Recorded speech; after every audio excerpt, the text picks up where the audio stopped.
Halo teman-teman, selamat datang di channel kami ya.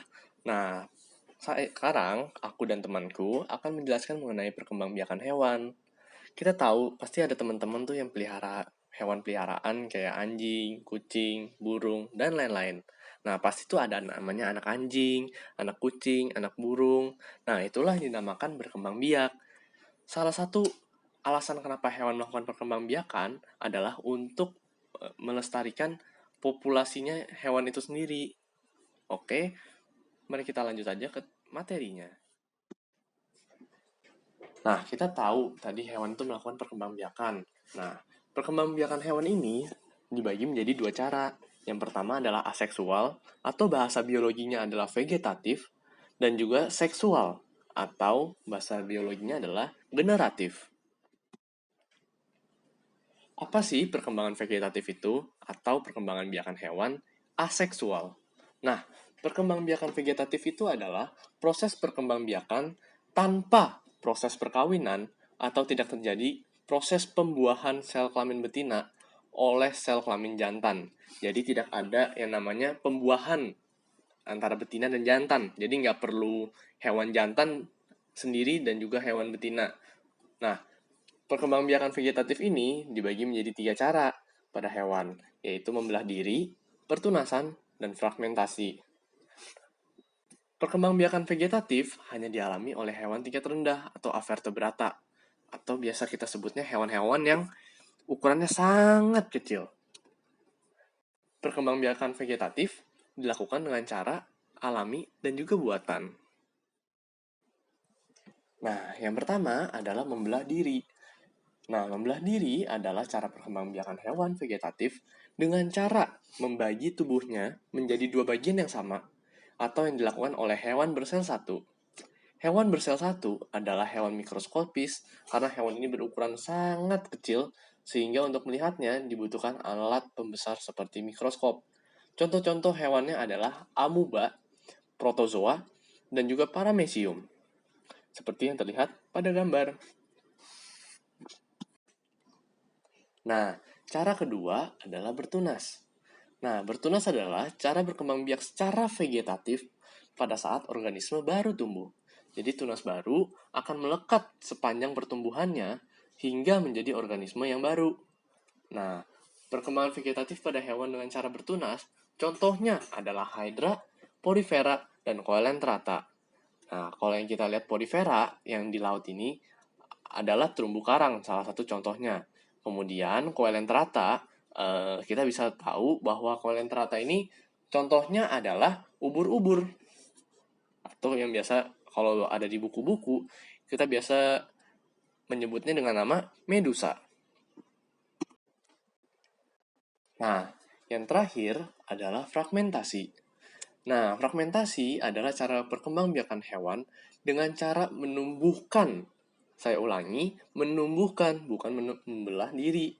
Menumbuhkan bagian tubuh baru pada bagian yang telah terpotong. Contoh hewan yang berkembang biak dengan cara fragmentasi adalah cacing planaria.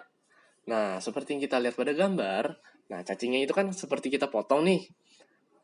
Nah, jadi ntar bagian kepala akan menumbuhkan ekor, sementara bagian ekor yang tadinya sudah terpotong akan menumbuhkan kepala itu sendiri.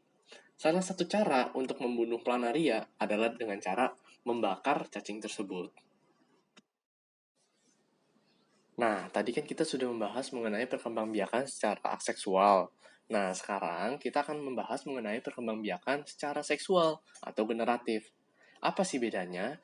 Jadi, perkembangbiakan secara generatif itu adalah ketika terjadi pembuahan antara sel spermatozoid dan juga sel telur betina. Jadi, harus ada hewan jantan dan juga hewan betina untuk melakukan pembuahan seksual.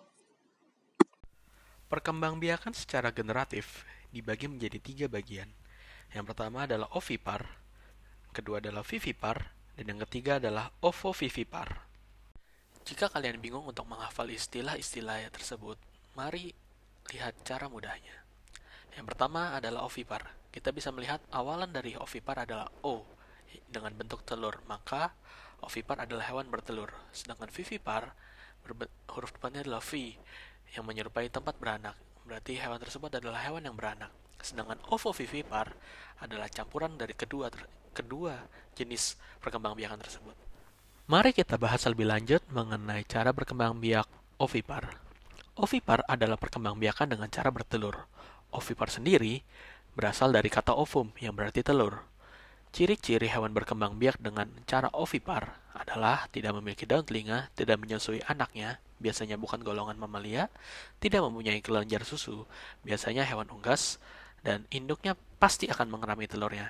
Contohnya adalah ayam, ikan, bebek, bahkan serangga. Di sini ada satu yang unik, yaitu platypus. Dia adalah satu-satunya mamalia yang bertelur. Berikutnya adalah vivipar. Vivipar adalah bentuk perkembangbiakan yang dilakukan dengan cara melahirkan. Biasanya yang melakukan perkembangbiakan ini adalah jenis mamalia yang berkelenjar susu. Hewan yang melakukan perkembangbiakan seperti ini akan mengembangkan embrio di dalam rahim betina. Janin akan menerima makanan dari nutrisi yang diperoleh oleh tubuh induknya. Ciri hewan yang berkembang biak dengan cara melahirkan adalah memiliki kelenjar susu, memiliki daun telinga, tubuh ditutupi dengan bulu atau rambut, dan yang terakhir, keturunan berkembang biak di dalam tubuh sang induk sebelum dilahirkan. Contohnya adalah singa, anjing, kucing, paus, dan lumba-lumba. Ayo, siapa di sini yang masih menganggap paus dan lumba-lumba adalah golongan ikan? Ayo, mari buka bukunya lagi. Yang terakhir adalah ovovivipar. Ini yang paling unik. Bertelur dan melahirkan, apa sih artinya? Jadi, embrio tetap berkembang di dalam telur, namun telur tersebut berada di dalam tubuh induknya sampai menetas. Ketika telur menetas, individu baru tersebut akan keluar dari tubuh induknya. Cadangan makanan yang diperoleh oleh embrio berasal dari dalam telur tersebut, bukan dari tubuh induknya.